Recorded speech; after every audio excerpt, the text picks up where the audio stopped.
And this is going to be a beautiful way to kick off the day. First of all, I just want to acknowledge the person who's been acknowledging everybody else, Nabil Shaibi, my colleague in the Department of Media Studies, has done so much.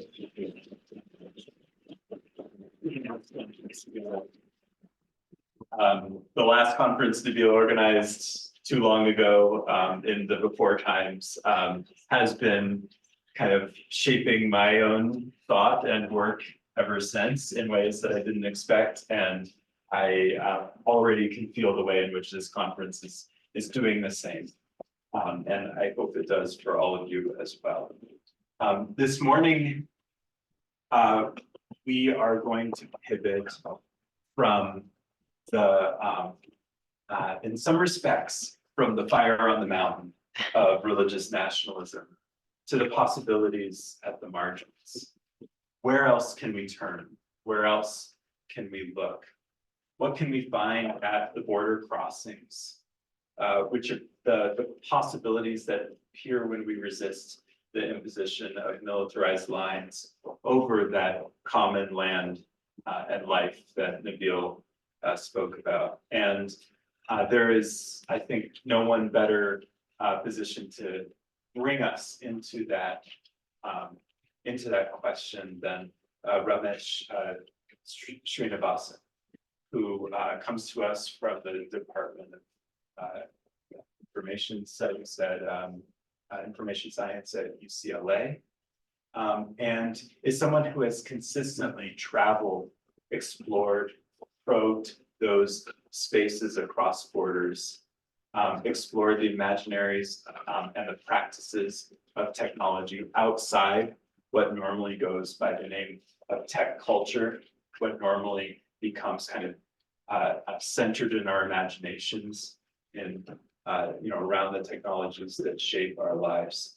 And he comes to that work in so many respects as not just a scholar, not just a public intellectual, but as a human, as someone in relationship, someone who is entering into spaces and exploring worlds as above all a human.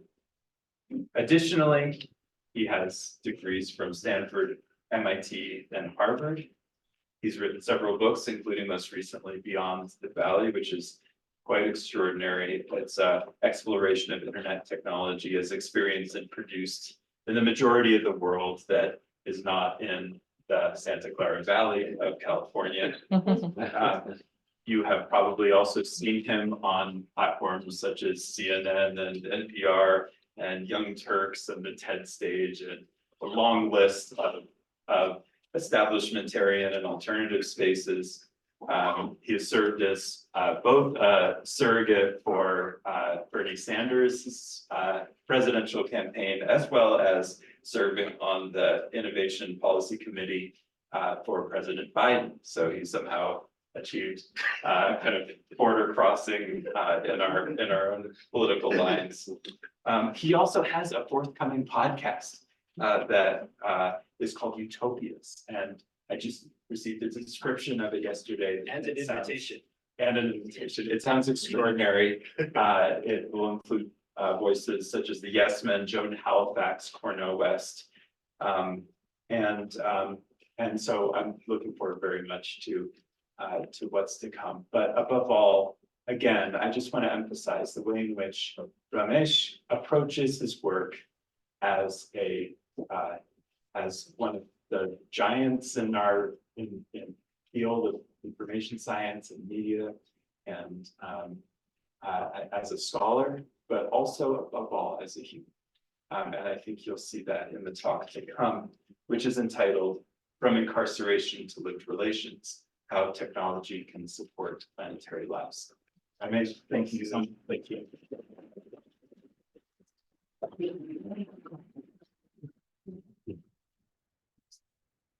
Oh, it's okay. Does everybody hear me okay? Yeah. I'm so happy, grateful, honored to be here. So grateful that my dear friend Nathan, who I deeply, deeply admire on so many different levels, friend, colleague, is here to invite me and introduce me to all of you.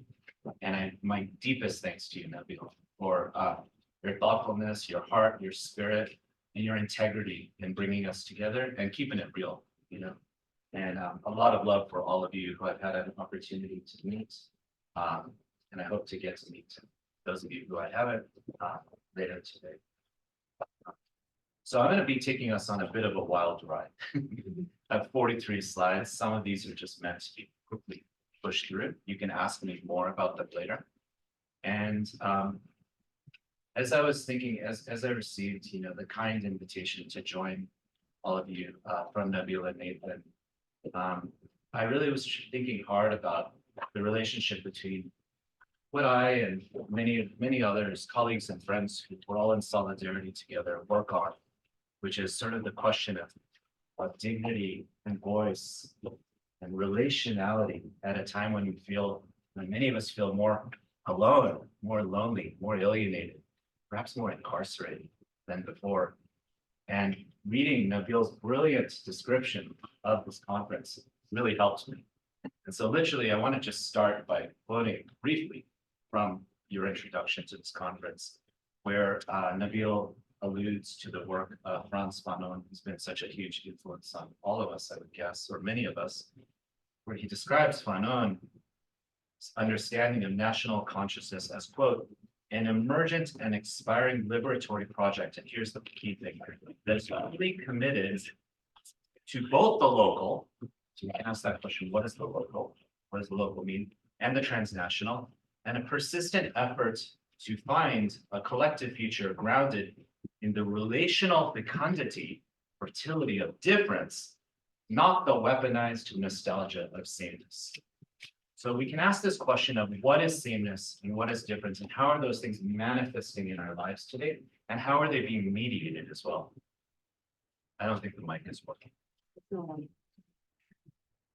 Maybe because they didn't turn it on. So, all right, Daniel. My students are always like, no, Mike, you're too loud already. I'm not going to be that loud with you all yet. So that question is, how is sameness being mediated and reified and pushed out? And how that sameness is creating a sense of alienation, isolation, individuation, the feeling that maybe we're all alone, which is something where so many of us have experienced, right? Coming out of COVID. And so many other issues, right? This feeling like we're sort of either in group or out group. These game theoretic models somehow being invisibly applied through invisible technologies that mediate life. So I just want to start with that. And then as we go, we have to ask this question of what do we mean in this so-called era of AI that we've entered into, artificial intelligence that we've entered into. And my opinion and my analysis is that sameness is actually constructed through quantification, through datafication, right? Here's Nathan Schneider here, but there's also a series of data points that could be collected about Nathan and are being collected, no offense intended, let's just put it on me, by all sorts of third parties, states and corporate actors. We know corporate actors and states have a very cozy relationship with one another. And you can ask this question, is sameness being constructed through calculation and quantification, right? And so every major technology company today, which we know are not merely technology companies, are engaging in that project of quantifying the self and quantifying almost everything, right? Through calculation. And I think that's really, really interesting to consider right now when we consider, the great work from the recent past in biopolitics by Foucault and others, and sort of how there has been this desire, which can date back to the Enlightenment, to classify, to organize, to quantify, to calculate. But this version of artificial intelligence is sort of that gone into a completely chaotic realm. Because now many of the apostles of this new form of artificial intelligence, and I keep saying new, and I'll explain to you why I mean that, actually don't believe their resistance is against the classification. And and their approach is to take what they perceive as raw data and just look for patterns in that data. So correlation has become the basis of ordering life more and more. And that correlation, the modes of collecting, the modes of describing life through quantification, And calculating and correlating based upon that is the mode by which sameness is being constructed and reified. And I think that's a sort of subtle point that I'm thinking through a lot as I was thinking through how can Fanon help us look at this era of calculation.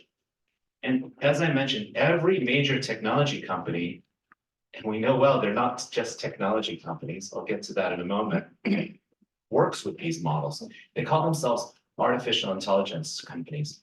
How did that come to be? Well, it really came to be because almost everything now can be represented through what are called digital footprints, right? Data. And that somehow we sort of let loose that regime. How did that happen? Well, part of it is thanks to hardware advances, right? The speed by which you could compute, the price per computing and the price per storage of data both dropped exponentially, right? In recent decades. Some of you may not have had, a 2 terabyte or 1 terabyte hard drive even a decade ago, but many of us have that now, and it's somewhat affordable, right? The computer in the big room in MIT on what called it the infinite corridor, which is like takes up multiple rooms, costs millions upon millions of dollars, yet is much, much slower than my old iPhone and stores much less data, right? So there's been an exponential decrease in cost per computing and storage. And basically that means now that we let loose this so-called cloud. The cloud is a way to normalize corporate monetization, storage, and processing of personal data. But the personal data is not merely human data, but all forms, all life forms, including inanimate forms or modes of calculation. So I think this is really interesting to think about Foucault's late lectures on governmentality, some of the discussions of biopolitics, and seeing them refracted upon this era of artificial intelligence, which has been all the hype, right? And I think that's very important to think about the larger question of what should not be calculated in our lives. And is calculation and datafication the only ontological way in which life can or should be represented? In my opinion, absolutely not. I'm going to give you some examples of such. So the reason I started with all of that is about 20 years ago, I was a student of Marvin Minsky's. I was an artificial intelligence developer at the Edmonton Media Lab. And Professor Minsky was pretty obsessed with the idea that humanity and intelligence can simply be represented through rationality, the straight enlightenment kind of era thinking, right? And so this era of artificial intelligence, of which he was considered one of the father figures, was the idea of trying to capture human intelligence and build systems that operationalize and process data in a way that's similar to that extremely limited view of intelligence, right? So rationality and logic were considered the bases of intelligence, not emotional intelligence, not non-human intelligence, not collective intelligence, like the orcas that adapted and surrounded the fossil fuel boats. Some of you might know about that. I'll give you a lot of other examples, right? The idea was, okay, this is how intelligence functions. Intelligence solely lies in the human. The brain is a computer. There are all these sort of mixed metaphors that were occurring, conflations of metaphors. And accordingly, we should just build systems that not just don't copy what human intelligence does, but actually operationalize phenomenon accordingly, okay? So hence, what was developed at that time and kind of moving into until just recent past were artificial intelligence systems that were narrow. They tried to capture and emulate human activity in certain domains, like computer vision, or what we call a deterministic system, like a chess playing system. These are all modes by which sameness, in my opinion, is being constructed and reified. The reason I'm saying all that is if you juxtapose that perspective with the technical advances by which everything can be datafied and stored and calculated, we reach this point where raw correlation, inductive sort of patterns in data have become increasingly the basis of ordering and knowing. So in my last book, Beyond the Valley, I had an opportunity to interview Sam Altman. Some of you might know who he is. He's a former head of Y Combinator, a billionaire, Stanford graduate, sort of traveled in somewhat similar circles to my own past in some ways. And Sam wanted to talk to me primarily about his funding of universal basic income initiatives. And I thought that was pretty interesting. Universal basic income is not a progressive proposal. It's a proposal that says, give people some payments to cope with an extractive economy that's more extractive than ever before. Because on some level, this is me being a little bit cynical or critical, if none of us are worth anything, maybe give everybody $1,000 a month, right? Or something like Andrew Yang's whole campaign was based on that a few years ago. We're not worth anything, then our data is not really worth anything, right? As a sort of thought experiment. So that's what Sam Altman wanted to talk with me about. That's what we did an interview on. Now he has risen up, and there's been some drama and so on, as sort of this leading figure of this emergent AI. So this is kind of how these sorts of systems function. But it's very important, again, for all of you to know, when you use Google Translate, it's not that Google Translate understands semantically language. It's looking for raw correlation through data and data pattern, okay? These algorithms are literally called stochastic parroting algorithms. Parroting, think what a parrot does. It repeats what you do. It mimics behavior. It's an imitation, but it's stochastic. Stochastic means probabilistic models, okay? So probabilistic models of inference to parrot human behavior. That's kind of what we have going on here. And I think that's really, really important to note at this time, the macroeconomic outcome effects of these, remember, corporate actors dominating this space and what this means for all of us in our lives, especially on a planetary level. This is very important because, as many of us know, regimes of data harnessing, surveillance, capture, monetization have been wielded to individuate us, not merely as demographic beings, but also psychographic beings. Okay, this is exactly what the example of Cambridge Analytica represented. What Cambridge Analytica did, which is still a huge problem in this country, is they were able to purchase a large amount of American citizen data. And they've worked all around the world with different governments and states. So it's not that they know, hey, Ramesh puts this on Instagram or has this information in in some sort of like government database or some sort of public database. It's also that at midnight, he goes to 7-Eleven each night and buys a bunch of hot dogs. It's not true, but that's my favorite example. The triangulation of data. Think about Irving Goffman here, the presentation of self in everyday life, right? Part of my own sort of liberation as a sovereign human being, I don't know if it's liberation, but my sovereignty as a human being is that I kind of get to be who I want relationally, right? Like who I am with all of you right now is based on what I feel comfortable saying and how much I know all of you and this context, right? But who I am at 7-Eleven at midnight might be a different kind of person, And I think we all know well, those of us who use Instagram, it's not exactly the deepest presentation of our intimate selves. You know what I'm saying? So the fact that we can mediate ourselves in different kinds of contexts has always been part of life, with or without digital media. But now all that raw data is aggregated, right? And that is exactly what an example like Analytica represented.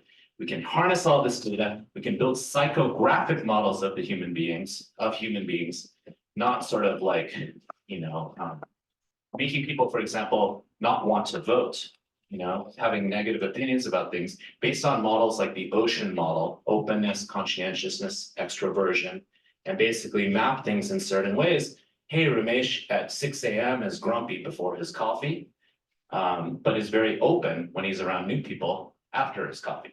These kinds of models, right? We can build finely textured models to basically individuate human behavior.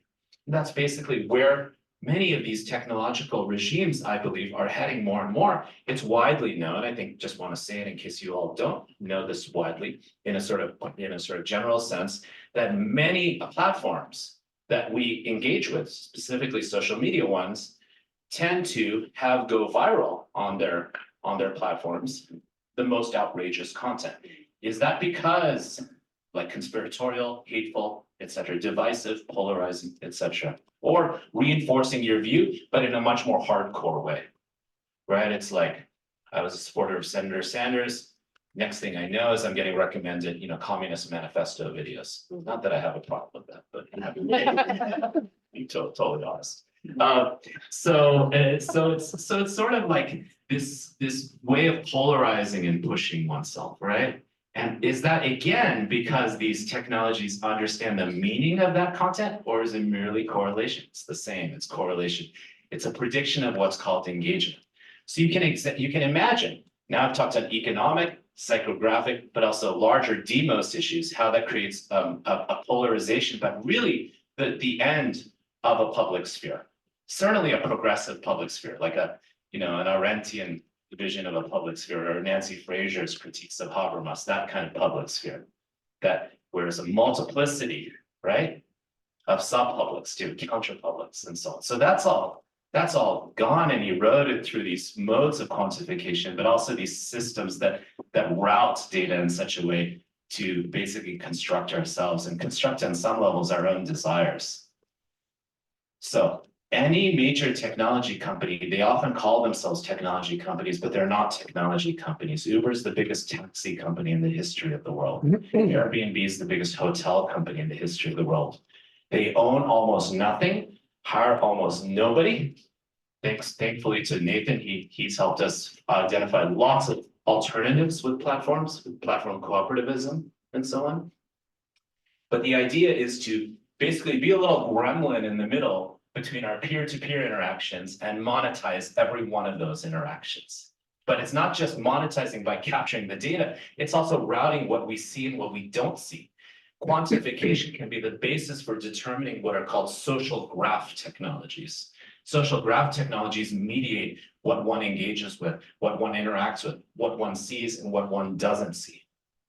And as we know well, all of these companies have an interest in, again, hiring almost nobody, certainly gigifying labor. I think the gig economy is a well-known term.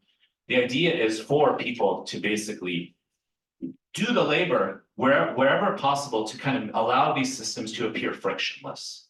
Sometimes that labor are content moderators in the Philippines, cleaning up Facebook and Instagram feeds, in contracting PTSD because they see such heinous stuff.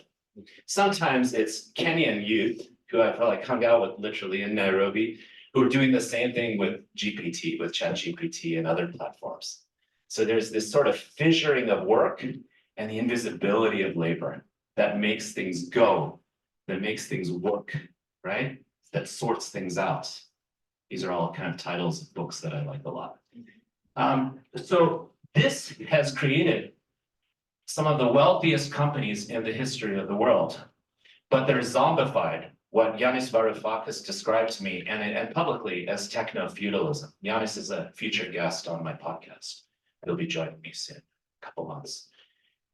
And that's interesting, right? Some of you might be familiar that Uber has rarely been profitable throughout its entire history, yet often worth well over 100, 200 plus billion dollars at different points. How is that? Why is that? Because data has become a speculated asset. We are a far cry away from any free market activity, if that's what we want. And we're also kind of a far cry away, as Yanis explains, from merely kind of multinational conglomerate kind of in that sort of environment. Now, profitability and valuation may not always be tied to one another. You all may remember this during the pandemic. There was a certain day when the GDPs of some of the major countries in the world were at sort of some of their lowest points in recent memory, yet the stock market was at its highest point in recent memory. So there are now, I wouldn't say there's inverse correlations between these, but no longer can we tightly correlate profitability or even standard macroeconomic data to corporate valuation. So this is very dystopian and this is sort of where I'm starting with this talk, honestly. But I think it's important to recognize the invisibility of labor and the invisibility of the raw materials that generate the surplus values or at least surplus valuations. Right here, I'm directly connecting to Marx. So I, as Nathan mentioned, love hanging out, working, being a bit wild, being a bit DIY all around the world. And luckily I have friends in different parts of the world, ways of gaining entree and so on. So one example of such were mines that I attempted to enter on the Congolese-Ugandan border. Many of these mines are owned by Chinese companies, Chinese state/companies. And some of them are kind of owned by other types of conglomerates that farm things out to big tech companies like Apple and so on. And I think all of us know this, but in all of our digital devices are tons of so-called rare earth minerals, coltan, cobalt. This was a coltan mine I attempted to get into and wasn't permitted. But these are inputs, right, that have incredibly powerful effects. But the interesting thing is they are necropolitical systems because they're designed to die. These devices are designed to die, literally, planned obsolescence, right? So you extract things from places like the Congo to build, or lithium, which, you know, the Taliban has a lot of access to lithium. In Bolivia, there's a lot of lithium, etc.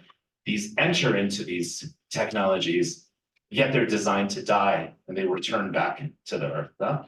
And then so it's sort of interesting. I've seen both the cycles of this in the African continent, where things are extracted and then the waste comes back. And then what do people do with it? But another example of such is content moderation, as I mentioned already, or just that kind of invisible labor. But we can also think about assembly line labor, industrial labor, right? So this whole argument that there is no materiality to this digital world is a big myth. But I think it's also important to recognize when it comes to online platforms, some of the inputs, some of the raw materials that are being extracted from are hormones in our own brain and body. Cortisol, dopamine, right, or adrenaline. These are inputs, right? So you can actually see these as raw materials of digital capitalism. Why did I mention these hormones? Well, these hormones are all connected to what makes us get into fight or flight, or what gives us a sort of reward center. In the case of dopamine, it drives our attention. This is literally the title of Tim Wu, mine and Nathan's colleague at Columbia, his book, The Attention Merchants. And Tim Wu actually was in the Federal Trade Commission, one of our progressive friends in the Federal Trade Commission, working with the great Lina Khan in Biden's administration. So this is an opportunity to ask you all to really think about what are we giving up and what are we receiving? What is the transaction that's occurring? And how is there a certain type of disciplining and governmentality that is occurring through raw datafication built into inductive models that route behavior and construct desire? And I want to situate that all in terms of incredibly disturbing macro kind of trends, right? Which is, I think you all know this, but life expectancy is decreasing in England. It's also decreasing in the United States. I'm not saying this is caused by technology, but I think we can see the incredibly asymmetric ways in which people are benefiting from these digital platforms and services, perhaps being one of the issues here. Because many technologies that are life expanding, certainly like, increasing lifespan, medical technology and so on, have come to be. Look how asymmetrically they're distributed. Now, obviously, this is grafted around gendered, class, and racial lines, and certainly planetary, geographic, like global lines as well. So this is all a big, big issue. And, sometimes we get mainstream actors like the Brookings Institute. As Nathan mentioned, I do play in those worlds too, because for me, it's like, whatever we can do to try to make this digital world something that supports the lives and voices of all beings, not merely human beings, I think is very, very important. So sometimes people crack up when I give examples of this. I think you all know increasingly facial recognition has become part of this false choice that many of us are being provided between security and privacy. What about that? Okay, for you to be safe, we have to, kind of gather as much data about you as we can, right? Never mind that the vast majority, my students usually crack up when I show them that slide. The vast majority of those misidentified through comparison with mugshot databases from facial recognition systems, of course, you all know, are black and some brown, right? Congressional Black Caucus, where the majority of these people misidentified. So this lends itself to a term that has been absorbed a lot in neoliberal circles. So I'm a little bit like edgy with it, which is bias, algorithmic bias. I like the term algorithmic violence, algorithmic justice. Keeping it real, you know? Because bias could just be like, well, we need more Black folks data and databases that are more fine-grained. I'm like, well, that's what COINTELPRO wanted as well, huh? You know what I mean? So the point being that it's not merely about having more Black engineers build surveillance technologies. Though of course it's important that Blackness becomes a guiding construct to decolonize perhaps some of these systems, if you know what I mean. So generally speaking, the argument is that the data sets are not inclusive of those who are discriminated against. The people who are actually creating such systems tend to be, you know, heteronormative, patriarchal, male, white, cis, etc., right? And the other point being that a lot of these technologies get embedded in systems. I mean, and all around the planet. I was in Mexico City just a month ago, and there was a long line, probably about 100 of us. We arrived at like 11:30 at night. There's a long line for us to try to get into immigration.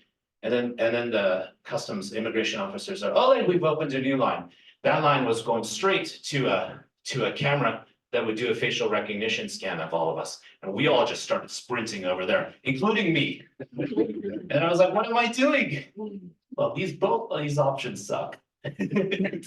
So I think it's important we recognize again and again and again that technologists have somehow developed that sort of implicit hubris where they think that they can model and define and order everything. And I'm going to tell you this personally, as someone who studied, has multiple engineering degrees, we didn't learn anything about almost anything else outside of blind engineering. Our notions of optimization were very narrowly defined. I took one science and technology studies class. I mean, I was taking a lot of other classes just out of my own interest as part of my engineering degree at Stanford in the late 90s. And in that class, our professor, who was another founding figure of AI, wanted us to design robotic systems to cut, so Bangladeshis could cut American people's hair using robots. So this is John McCarthy. So this is kind of what has happened more and more in engineering. And now everyone, including my dean, the dean in the School of Engineering is like, oh, Ramesh, can you teach like our ethics class? Like, how do we deal with this stuff? Right? Rather than understanding what we all know as scholars, as humanists, but I would say I'm not merely a humanist, I'm life-centered. I'm interested in life. I want to double down on life at a necropolitical time, right? So that question of what does it mean to double down on it doesn't mean just cleaning things up and dealing with transgressions. It means recognizing that technologies are socially constructed, they're culturally constructed, they're historically connected, they're embodied. So the socio-technical view of technology is integral, right? And we have so many scholars who have taught us so much about this. So, you know, as I mentioned, these issues are also true in the United States. Senator Sanders was one of the few mainstream politicians to call attention to it. I joined that campaign to try to work on digital rights issues, labor issues, and so on. You know, we did the best we could, and it got taken from us. So these are big issues, and I think where I want to go next before I start talking about kind of global initiatives that actually might shift our understanding of even what technology is, who it serves, what's created, what it creates, and who's creating it, is to actually ask a question about what the aspirations are. What's the end game that those driving these technologies that have taken over almost everything, what do they care about? What are they into? So this is a piece I wrote with my dear friend, Peter Bloom. I don't know if you know Peter, maybe. I'll talk about him in a little bit later. For Salon during the pandemic, we were a little grumpy, but we said tech parents dream of a better world without the rest of us. And I think that there's, as Nathan alluded to, there's a bordering occurring, a kind of interplanetary bordering.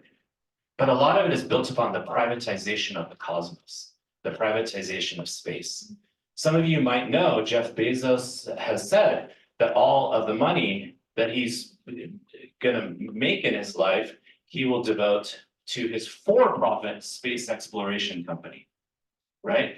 From Gil Scott-Heron to Tribe Called Quest in their last record, everyone's like, well, we're stuck here. That's literally what Q-Tip says, you know, in the first track called The Space Program of Tribe Called Quest's last record. Gil Scott-Heron, the famous Whitey on the Moon. Who's included, who's excluded, right? What does space mean? Remember, we know well, in many different religions, many different traditions, many different spiritual practices, space is relational. It's not a commodity. It's not something to be privatized. It's not something to be colonized. It's not something to be objectified. It's something to be experienced. It's the experiential process of being. I literally meditate partly on the cosmos, and I did about an hour ago. So, and these are Buddhist Tibetan practices. I'm following when I'm doing these practices. So there's a certain kind of cynicism, even fatalism, that's taken root in those who are most powerful and wealthy, we could say, in the history of the planet. Why is Peter Thiel buying so much land in New Zealand for calamitous bunker building? There's a recognition these folks have of the disastrous effects of what we all have done in creating in a planet that is unhealthy, right? But as my colleague, and I'm going to talk about him a little bit further in a bit, Achille Bembe points out, well, other forms of life come as other lives die. The virus was a type of life. There are types of lives that are in the stratosphere that are emerging, bacterial organisms and so on, that are able to work with the absence of oxygen. So it might be life giving way to other types of life, but we know that this life, from our doggies to our redwood forests, to our jungles, to our own bodies, there's some sense of peril. So why do they want to bounce? It's an interesting question, right? This is also just an opportunity to remind you all of a great book that came out just recently by Naomi Klein called Doppelganger, about the weirdness that's happening, that's being grafted into the digital world, especially after COVID, right? And in a sense, we may call this after COVID, but we know COVID remains. COVID will remain a life form amongst other life forms, part of an assemblage of life forms that are part of our planetary lives. And I also think it's really important to bring back Stuart Hall here. He was a huge influence on me, and I know about that and others. I remember years ago, we celebrated Stuart Hall at the beautiful conference that you invited me to, Raka. Representation, right? There's this clip that I think probably a lot of us like to teach, where Stuart Hall is like, is representation something that existed before that's coming back, representation, or is that which stands in for? So think about what data, if any, would be appropriate as a representation of you and your identity, your subjectivity, your irrationality, your emotionality, your spirituality, right? Like, could it be? Like, if so, how? What role would we have over such? It's a sort of absurd question, but the reason I'm asking it is because I don't think there's a really good answer to it. But you tell me. So I think through all of these questions, including Martin Heidegger's famous essay, The Question Concerning Technology, where he argues that technologies are not merely expressive of the rational mind, but also the poetic and aesthetic mind. Technologies can be a way of unfolding, of revealing, Gestell, I think is the term. You can correct my pronunciation, Arna. And I think we can double down. Here's the great opportunity we have, and we see people doing it all around the planet, to double down on life, to double down on being human. You know, when I interviewed Cornel West for my podcast, we didn't talk about US politics, just a little bit. We talked about what does it mean to be human, which is the question Dr. West asked way back when he wrote Race Matters, decades ago. A lovely human being. So much fun to talk with him about all these topics.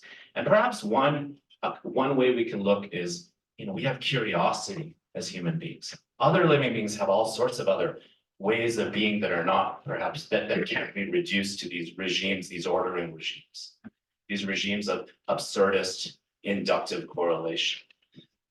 Curiosity, creativity, care. I think I mentioned it to a couple of you last night. When we were building robots at the MIT Media Lab, I was in a community media group. But when I wasn't so much building, but my friends were building robots in other lab groups at the Media Lab. Elderly folks were like, no, we don't want these robots to be taking care of us. And people who had kids, some grad students had kids, were like, no, we don't want these robots anywhere near our kids either. And we were taking classes with Sherry Turkle, who at that time was telling us already that she was worried that we were all being alone together. Literally the title of her book from over a decade ago, about a decade ago. So we can change all of this by developing, and this is an article by the great Achille Mbembe, who's probably the biggest intellectual influence on me at this point, on how to develop what he calls a planetary consciousness.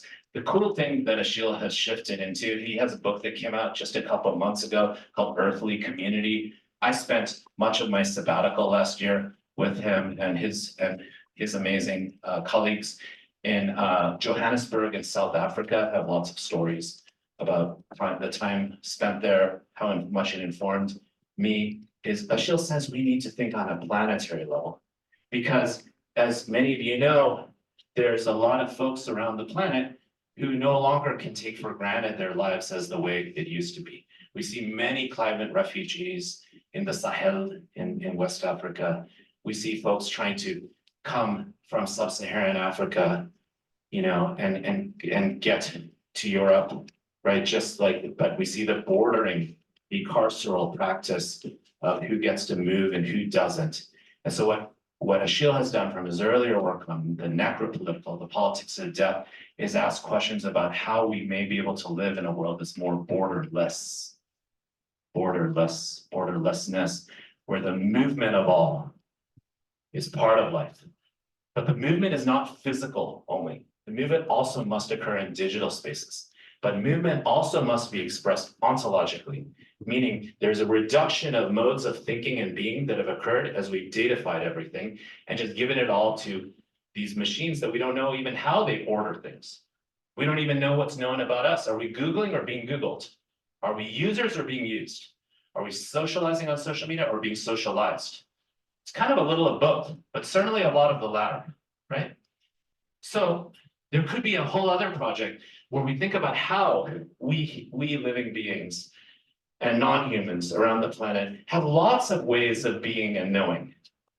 Indigenous peoples all around the planet have lots of ways of knowing and being that are not part of these regimes, and how we can develop a planetary consciousness where we validate and support the movement of all of those cosmological and ontological systems.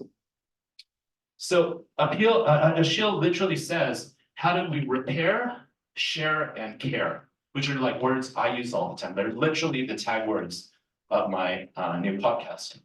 And the reason my podcast is called Utopias is not because I truly believe in utopias, it's that utopian-oriented thinking to me is kind of potentially an interesting sort of other kind of North Star to consider at a time of carcerality and cynicism and bordering. And the feeling that we're all just kind of alienated and alone and individuated. And repair, I love that word, repair. Here are examples of some of the people I hang out with who repair. Repair. It used to be together, it got stripped apart, we're bringing it back together, just like representation, repair, bringing things back together. Who are the people around the planet who are dealing with all of this junk and waste, all of this death, right? Who are the people breathing value into waste, life into death, Neopolitical. So these are some of the dudes I hang out with at the Gikomba market in Nairobi. As Nathan says, I like just hanging out like a human being. It's pretty fun. And these folks, Gikomba is the biggest open air market in all of Kenya. There are lots of different experiments with technologies of all kinds occurring in the country. I can talk to you more about it. But the key thing that I see in these markets is people have an embodied repertoire kind of knowledge. They learn things from their family members. They learn things from one another in the market. People in the market have a psychogeography. They kind of know one another. They know who one another are. They work together across the market. It's kind of amazing because it's really easy to get lost in these markets, but I don't have that embodied repertoire type of knowledge, right? That situated knowledge. But what I noticed there is people there have a sense of care for one another and care in a sense for taking all this crap that ended up there and hustling it. They literally use the term hustle all the time. Jua kali is the term in Swahili, in Kiswahili. Jua kali means hot sun. Just kind of hanging out under the hot sun, have a board, have a soldering gun, fix things, hustle things, etc. People see their lives as fluid. I'm going to do this, then I'm going to do that. I'm going to try this, I'm going to try that, right? And I can get into more of this, but this is my friend David, who does a lot of mobile repair and electronics repair, but to be able to, he's an expert on capacitors. He doesn't have he's never taken a single electrical engineering course. How does he learn? They learn by doing, learn by being. Think about how much of our lives these digital worlds are forcing us to try to focus on becoming rather than being.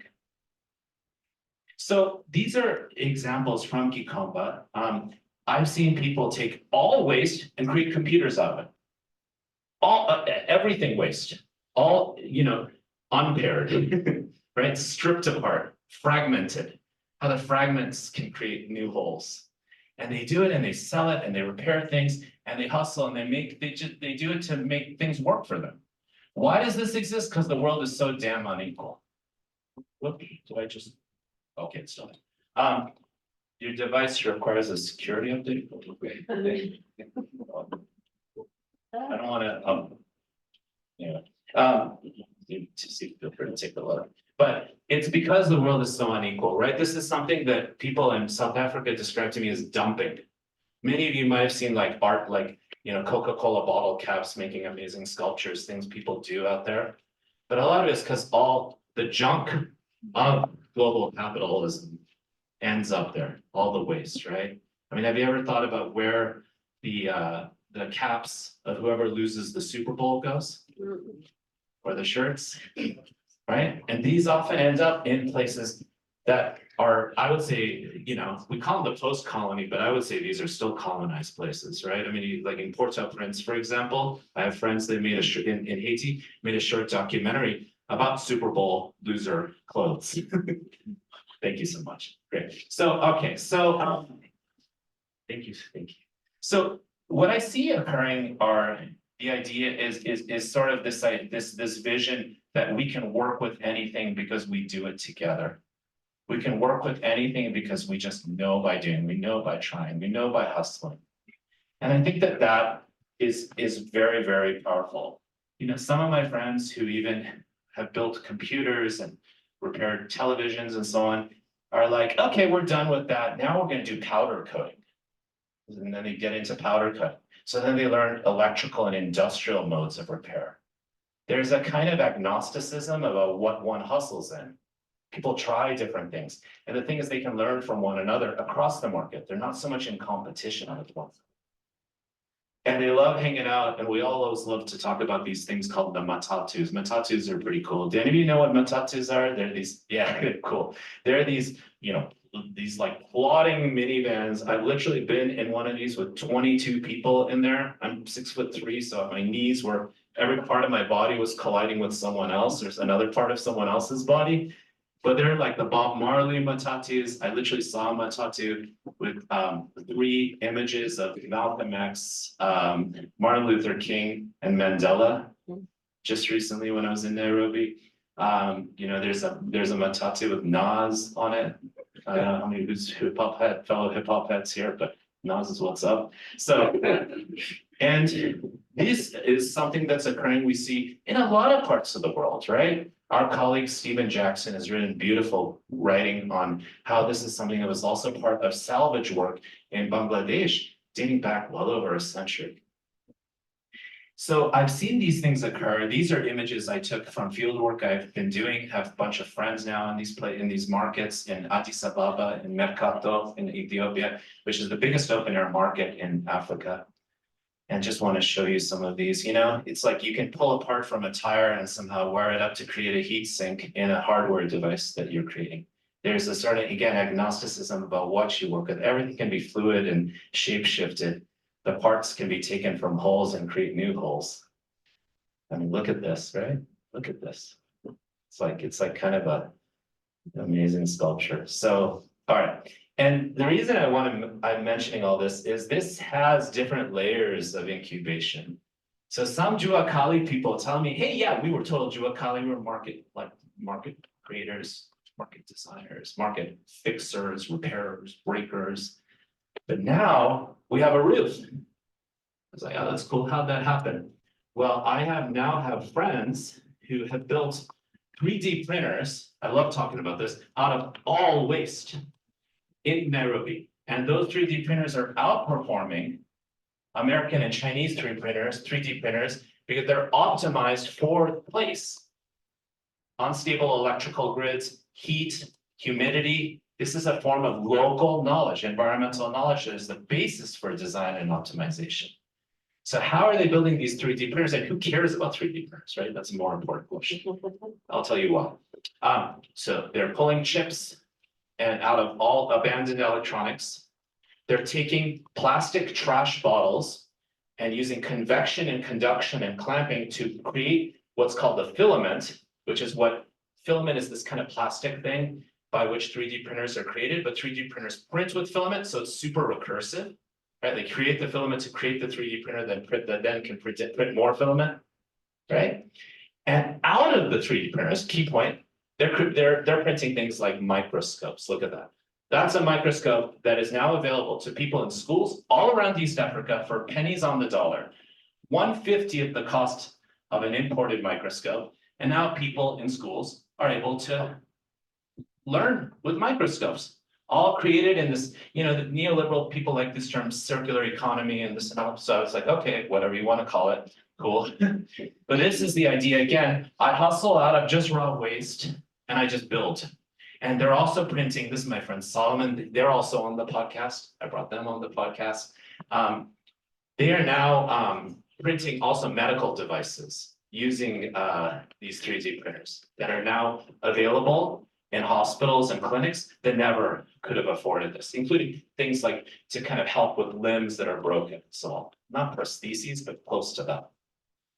And I think that's really interesting. They're also printing like hood ornaments and even like Bayern Munich and other sorts of things for the matatus, because a lot of the matatu drivers are super into football and pop culture stuff. And you see this happening again and again and again. And you see this happening with youth cultures too, because people in Africa and East Africa are about 25 years average age, approximately. So this is one vision, I think, of kind of a different kind of planetary vision that breathes life into death. And the other, I want to just give two others really quickly, because I know what time, okay.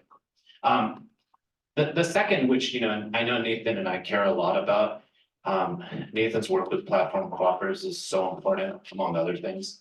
I've been working with communities all around the world, dating back to my time in graduate school, a lot with indigenous communities. And these are communities that are interested in media and technology. Many of them have played with radio throughout history as a way to bring together and support the vibrancy of those communities. Language revitalization, organizing around small businesses in the community, like you got this, I got that, And what's really, really amazing is that these communities want to engage in this digital world, but on their own terms, right? And part of that is owning, building, and designing their own networks, their own digital networks. So this is an image I took at Tosepan. Tosepan is in the mountains behind Puebla. It's Nahuatl and Cutatotomacu communities. This is in Mexico. And this is a 50+ year indigenous cooperative of 50,000 enrolled members. 50,000, okay? And everything is done cooperatively because we're doing it together. We're in it together. That's kind of the thing that they all say to me, from hydropower to ecotourism, to coffee, to radio networks, but now they're also building mobile networks, mobile telephony, via their partners who I've worked with for many years, called Teléfono Indígena Comunitario, Indigenous Community Telephony, or Rizomática. This is my friend Osvaldo. If we have time at the end, I'll show the video. Okay, what are these folks doing? They represent the largest set of community-owned and designed cell phone networks in the world. they can do it too. And the way they design those networks, again, they have that local knowledge, just like the folks who created the 3D printers. They know, what the climate is like, how to build those networks, how to build those simple infrastructures. And with those networks now, they are able to call their relatives in places like Oxnard, California, near where I live. So what's cool for me is I've been on both sides of these phone calls. In cloud forest in Oaxaca, and this is in the state of Oaxaca. This project starts in the state of Oaxaca in southern Mexico with Zapotec, Mixtec, and Meje communities, all indigenous communities. And I've also been with their relatives who are working in the Central Valley doing farming work in California. Pretty amazing to be on both sides. The cost of making these calls is a fraction, a very small fraction of what the Telcels, which is their version of the AT&Ts and so on, would cost them. Because the whole idea of these companies, just like Uber, is to force out all the competition, colonize the market, datafy everything, and then price fix accordingly. I think many of us noticed this with Uber, right? Remember Uber used to be a little cheaper? It's not a surprise that it's more expensive now.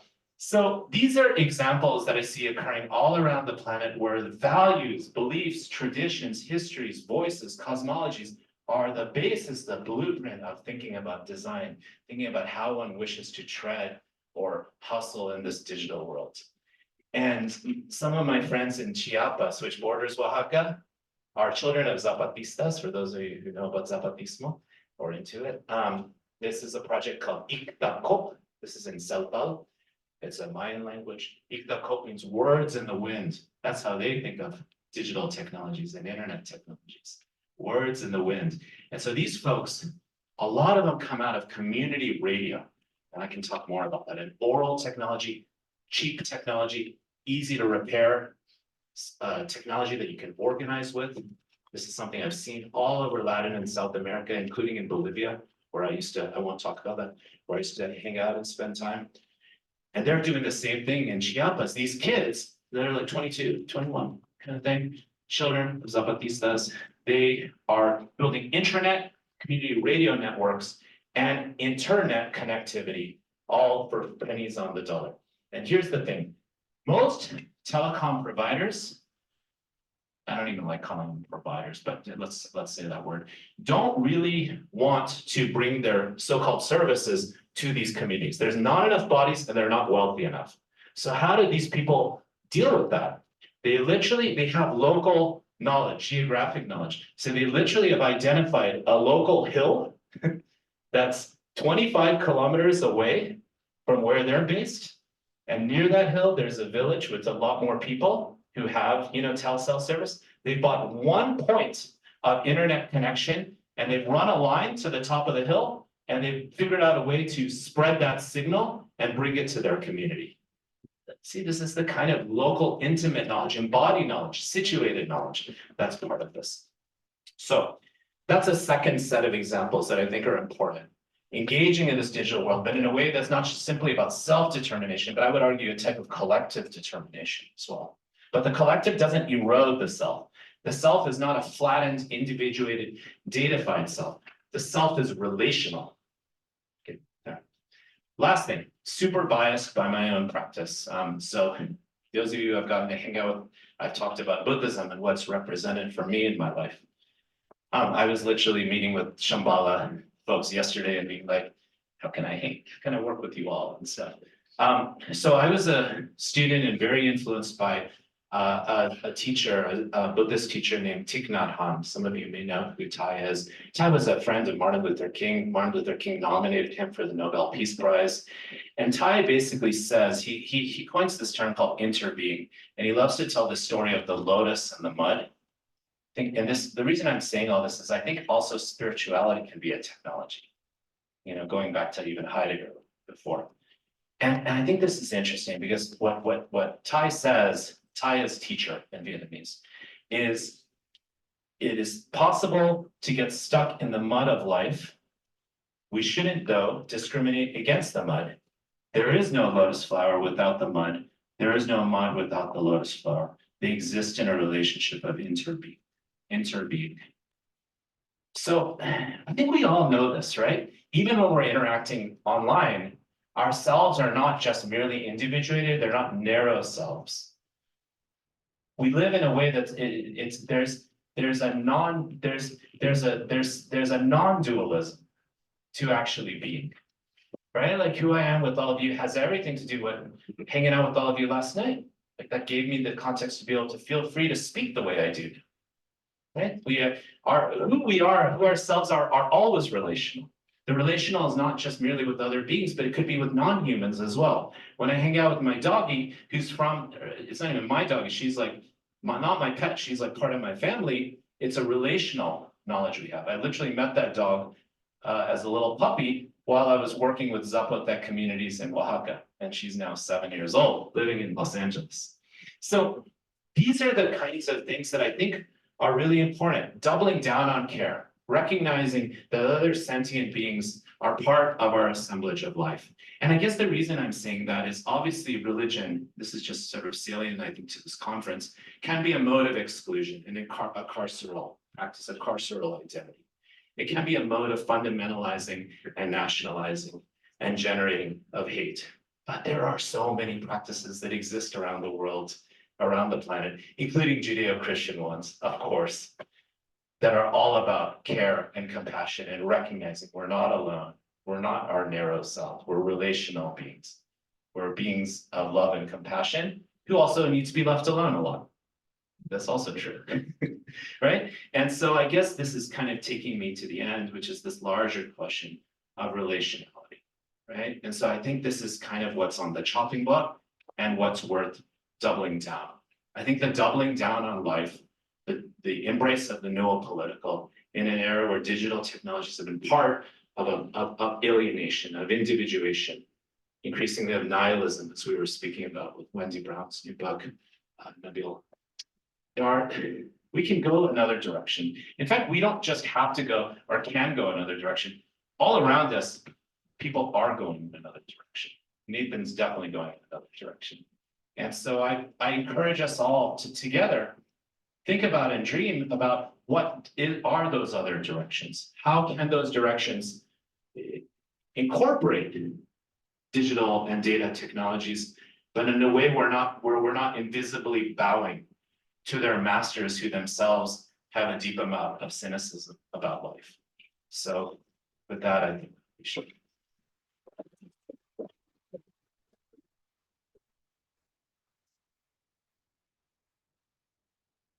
Thank you so much. And we have about 20 minutes, I think, for discussion. And I'll just come around and look for hands to shoot up. Awesome. Thank you so much, Ramesh. That was amazing. Really phenomenal. I want to ask you a little bit about Bernie Sanders. Yeah. So I worked for Bernie Sanders in 2016 as a field organizer here in Colorado. I actually started here as boss for Bernie here at CU, and then became a field organizer in Jefferson County, which is the largest county in Colorado, Swing County. I was really, I think the struggle of working for Bernie Sanders in the field in 2016 could be described, like, very well characterized by what you're describing here, which is a tension in the traditional field organizing model between raw data and categorization of people demographically via like things like P-scores and cutting turf via programs like VAN.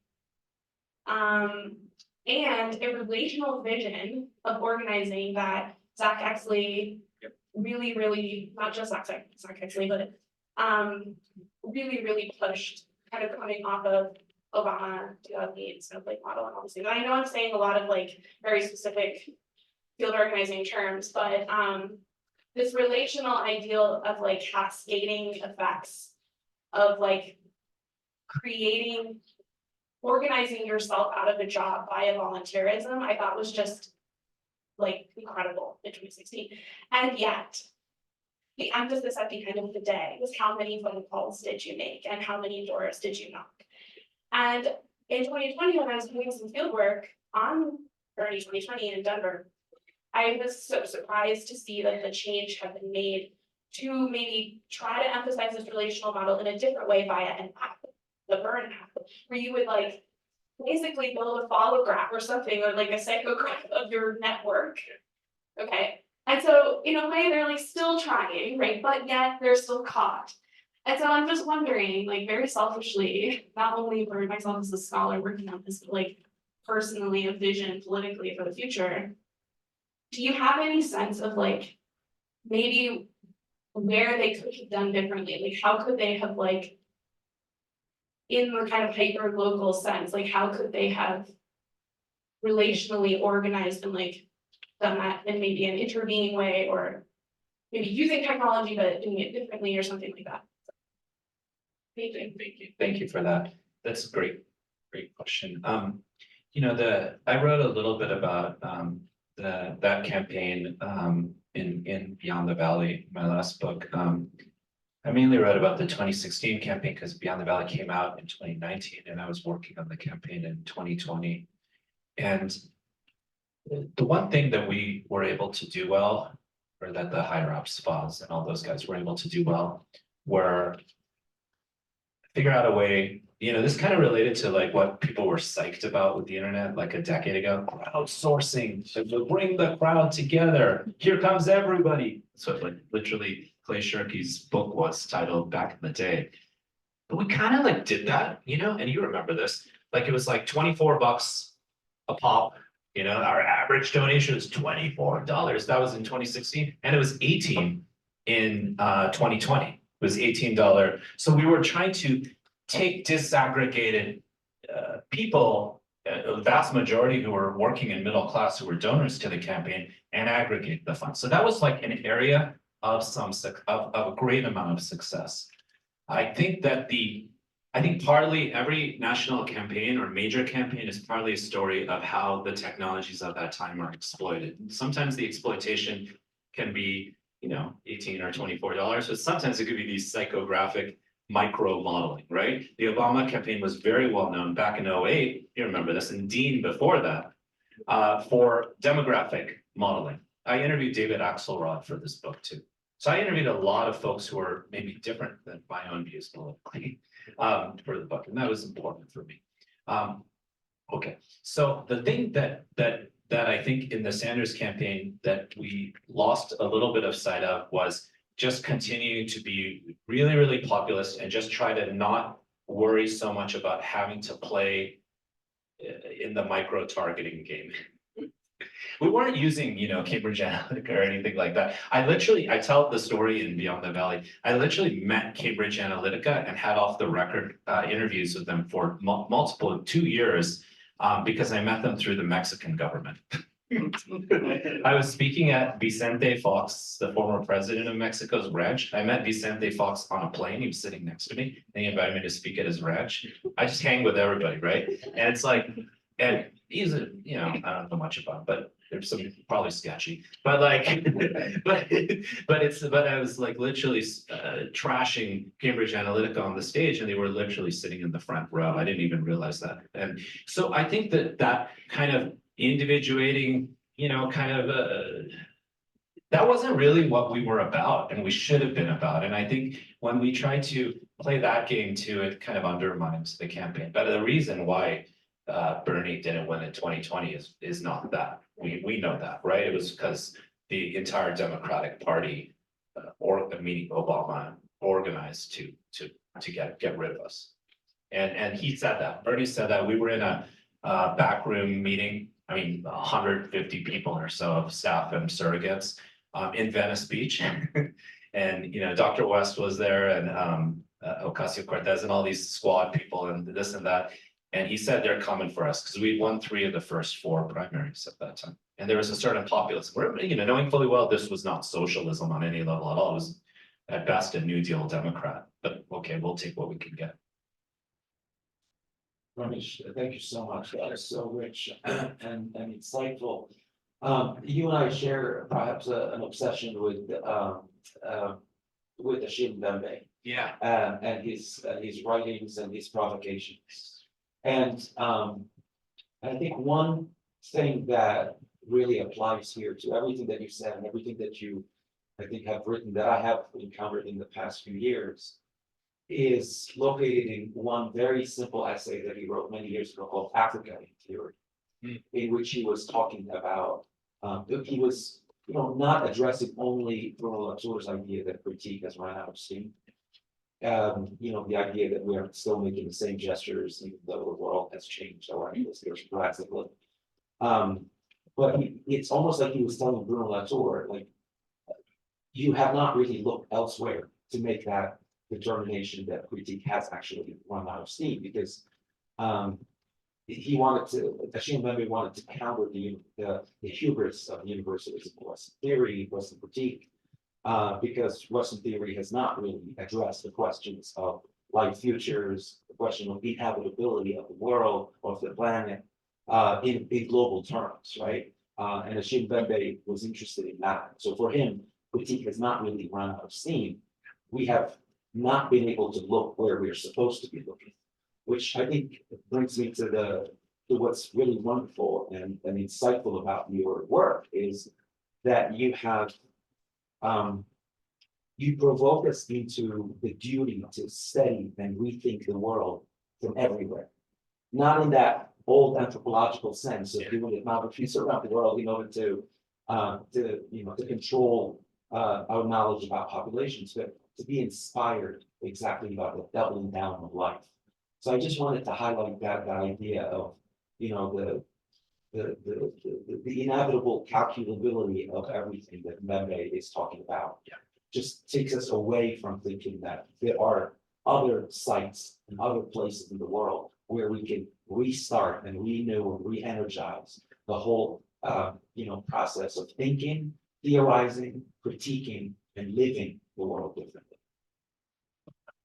Thank you so much. Yeah, I appreciate that. And there's an article that Achille wrote just, I don't know, like maybe 2 years ago in Public Culture called Futures of Life and Futures of Reason, which I definitely recommend checking out. And then Erica Robles, who some of you may know, or who I actually went to Stanford with back in the day. Erica and I were like buddies in college. Erica wrote a nice response to it called Wave Fronts of Calculation. And they're both really good essays. And the thing that Achille often talks about, like, I don't know if you've been following what he's been up to lately, and they're great talks on YouTube and stuff. And it was really cool, but like awesome to spend time with him in South Africa last year. I was there for a couple months.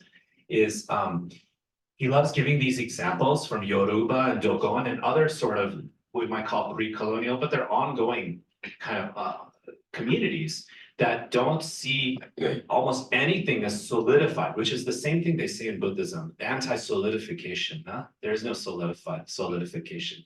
There is no, kind of, as even in actor network theory, they call it the critique of solidity, right? So he gives examples like, for example, there's a book called The Palm Wine Drinker, where the guy, do you know that? You know that book?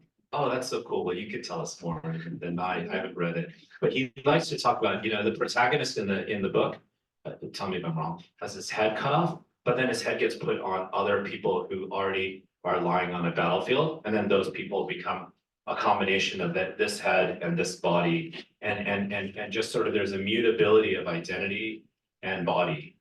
Point being that in those epistemologies or in those practices, there's fluidity of everything. They're like a border is meant to be a space of, a border is supposed to be a space of negotiated mobility, not a space of the restriction of circulation. The circulatory energy of being and is critical to this practice. And that's exactly the opposite of what's happening with invisible deification. Thank you. Very inspiring. Putting together a lot of things that I've been thinking about, and we've been thinking over together with Johanna, here my colleague. And especially, I was intrigued and happy of you saying about or pointing out that we should be looking at. I'm not sure how you put it, but what I've been thinking is what cannot be or should not be datafied or digitized, and this is something that that I would maybe want to hear a little bit more, and maybe also, or, your, reflection on the production of life. Mm. I mean, and kind of renewal of our life, and maybe, or related to that also gender. Yeah. And so, perhaps, yeah. So yeah, really fast. The first thing and point I was trying to make is that datafication can be a mode of flattening something that might be incommensurable. Right? Like if you take like the palm wine drinker example, and then you try to, a lot of standard modes of sort of datafying or quantifying some sort of ontological story like that. They just don't make sense. It doesn't model. It doesn't line up. And also, as we all know, embodied knowledge is also part of being, right? A lot of feminists have taught us that, right? And a lot of anthropologists as well. You know, I think I'd like Diana Taylor at NYU, her work on the archive and the repertoire, other folks as well. So I think it's that there's many violations that are occurring. The surveillance, the capture, the ontological reduction, the fact that such data can be stored forever, retention, like should data about me when I'm 18 years old be available when I'm like, Or you know, in dead, my 40s now? Huh? or dead. Or dead, yeah. Should it be available when you're dead? When I'm dead, that's right, right. And also the violation of aggregation of identity, which is I was giving the 7-Eleven example as my stupid example of that. So these are all violations to me of life and sovereignty of life. And when you talk about reproduction, can you just explain that to me? Well, I mean, You mean creating cyborgs? no, I mean, creating life, human life, you know, giving birth. Yeah. And you know, sustaining that life. Yeah. Taking care of that life when it grows, all of these. I think these are all of the intimate practices of relating that are more to be cherished than ever. Right? Very technologized these days. Oh, yeah, okay, that's where you're getting. Oh, there's no question about it, right? I mean, there's now a kind of life hacking thing that's happening. These Tim Ferrisses have blown up, right? There's sort of this way in which positive liberty, you know, has been sort of appropriated into these sort of like optimize yourself, be an entrepreneur. I mean, I'm thinking of Byung-Ho Han, and when I'm talking about this.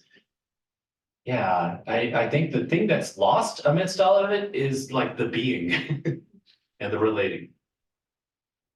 Thank you. Thank you, that was fantastic. Oh, thank you. Really appreciate it. I was wondering if you could say a little bit more about EBI and this kind of datification capture that you're talking about. Jim Ferguson's book, maybe now you find that a little dated, but Give a Man a Fish. In terms of global EBI and the global south, it strikes me that there's much more optimism for it.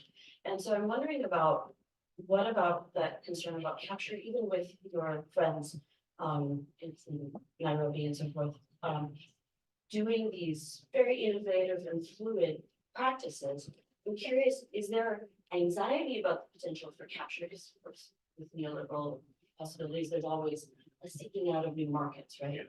And is there a kind of blocking, is there a kind of structure and kind of anticipation and anxiety that they will be blocked from doing those things? And how is that managed? I mean, I think you beautifully put at the end, the mud and the lotus, so there's always a kind of potentiality.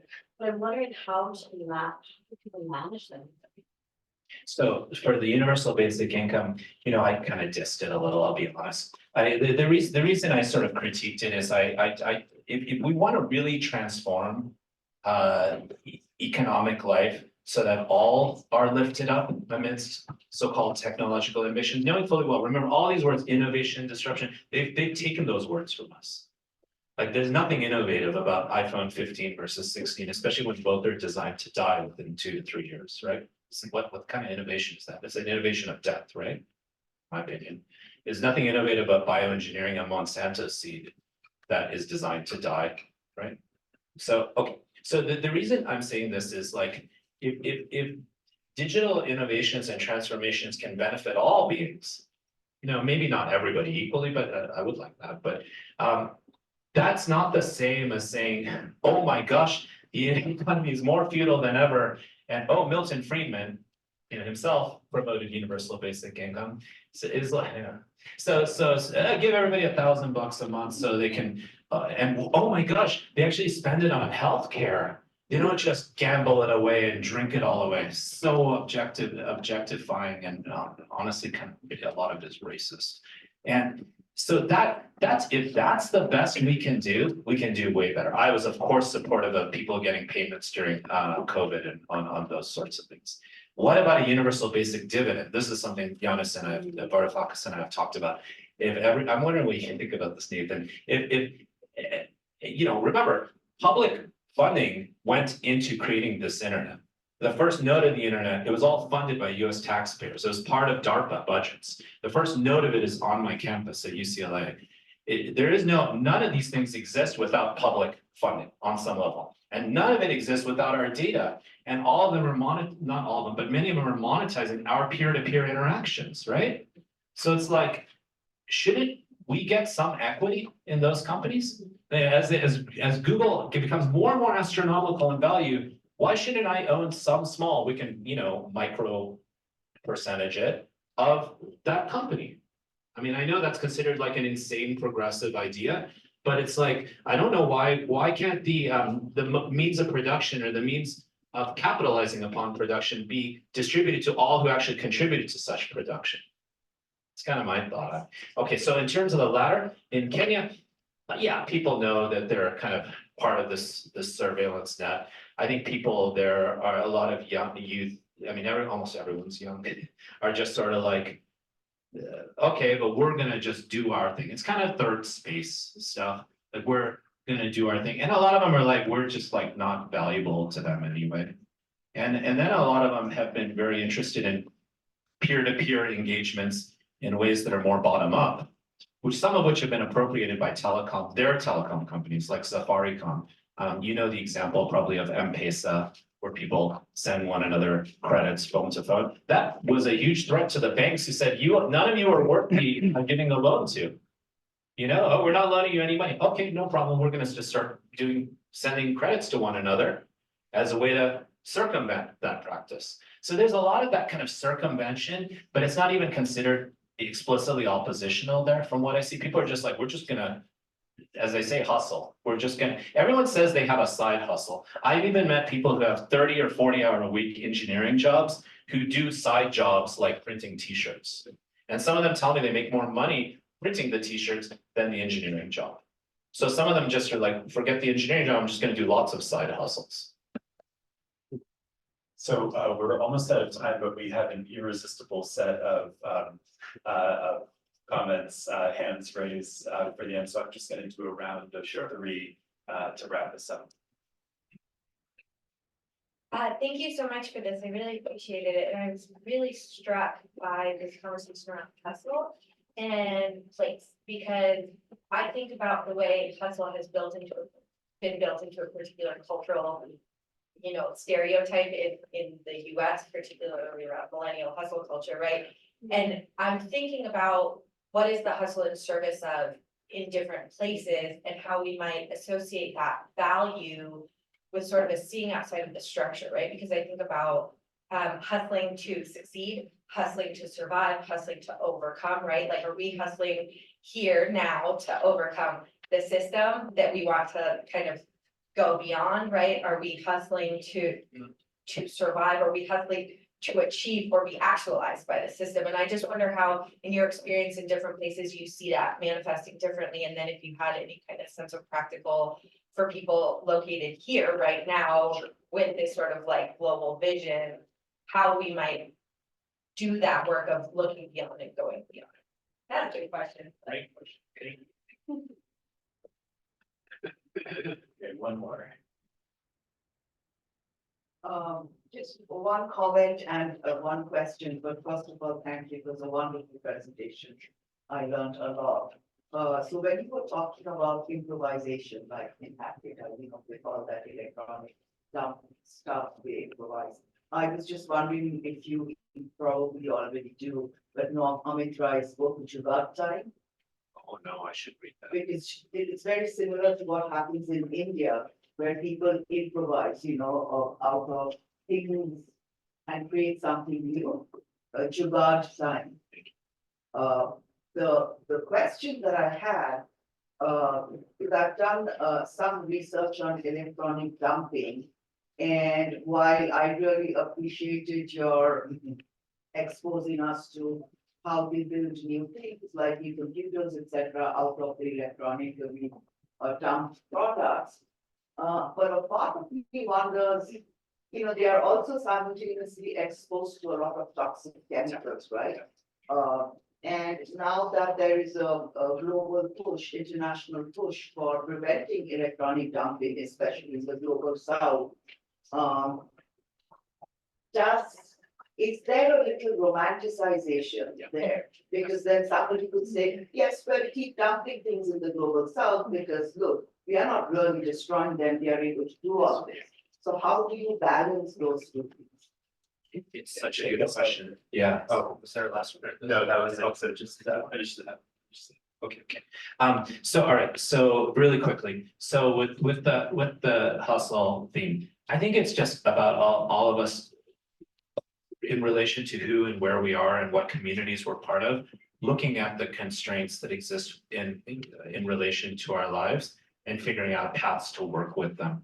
In fact, it gives me the opportunity to make the point that the term innovation never exists without constraints, right? Like, and resourcefulness might be a better word for innovation or hustle in this particular case. Do more with less, work with what you got, right? So that can be lots of different things, right? A lot of millennials, Gen Zers are trying to figure out ways to deal with disgusting student debt and the reality of their indebtedness, per David Graeber on as a power relation, right? And so this is something I see with many people happening around the world, but it's also a sort of corrective to and another path rather than the one that many understandably have felt trapped within, that is depressive and alienating and lonely and fentanyl connected and so on, right?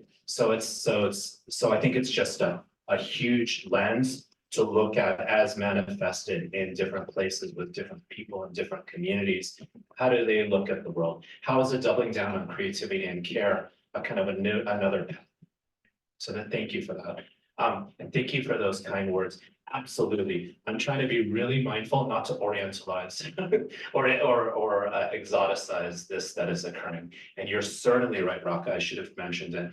There's pernicious electronic waste that has infiltrated soil and water all around, you see it in the continent of Africa, but it's not just there, right? And we see there are examples, Greenpeace, for example, has put out some good videos that I actually show in my classes of, people trying to burn those metals and contracting cancer. Like you can see some of this stuff online or show them in your classes. It's useful to do. So I definitely don't think that the current regime of this kind of dumping and waste and killing of others, whether that's intentional or not, should be the status quo. However, I do think that there's something really important in the ability to repair and recreate and recycle and regenerate, right? Regenerate.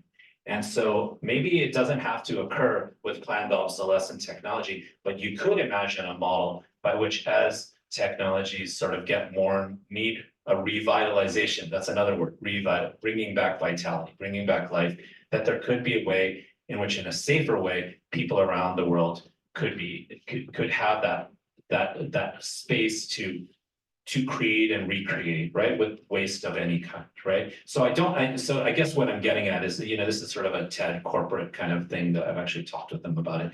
You can imagine like something like a Creative Commons license, like a device commons license being provided where old technologies, maybe ones that are not intentionally designed to die, are explicitly brought to different parts of the world where people can work on them and create more value for themselves and others they work with accordingly. But that may be a very narrow way of looking at how to navigate that terrain. Because what concerns me a little bit, is that, are we celebrating the recreation of life under conditions that are potentially necropolitical? They are necropolitical Right, so conditions, then- So that becomes a problem then. right, but the key is to think about conditions of aging. That are not guided by necropolitical values. We're all gonna age, right? We all are aging. But it may not be simply because we're being governed by necropolitical Right. systems, Right. right? But it's also a beautiful thing to pass and to be. Much to talk about. Yeah. Well, thank you. On the point of the inevitability of time, we are done. Thank you. Let's thank you.